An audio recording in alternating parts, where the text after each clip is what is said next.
மனதிலே ஒரு குழப்பத்தையும் சஞ்சலத்தையும் எப்போதுமே குடிகொள்ளச் செய்யும். அந்த சஞ்சலம் உங்கள் மனதிலே தொடர்ந்து நீடிக்கிறது என்றால் மனதிலே நிம்மதி இருக்காது. அந்த வழிபடக்கூடிய தன்மையானது இல்லாமல் போயிருக்கும். சிவபெருமானை வழிபடும் போதெல்லாம் ஒரு உறுத்தல் ஏற்பட்டுவிடும். அடடா, இந்த தவறை செய்து விட்டோமே, இந்த தவறை செய்து விட்டோமே என்று. அப்ப அதுதான் அந்த இடத்துல தீட்டா மாறும். நம்ம சொல்கின்றோம் அல்லவா, தீட்டு இருந்தால் இறைவனை வழிபட முடியாது, கூடாது அப்படின்ட்டு. ஏன் கூடாதுன்னு சொல்கிறாங்க? ஒரு பிரயோஜனமும் இருக்காது.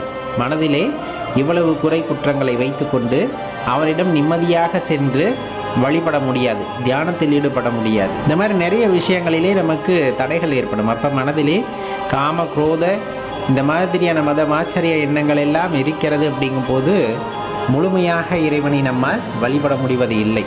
எந்த ஒரு சஞ்சலமுமே இல்லாத நபராக நாம் இருக்க முடியும் அப்படிங்கிறத தெரிஞ்சுக்கணும். அந்த இடம்தான் சிவபெருமான் வசிப்பதற்கு ஏற்ற இடம்.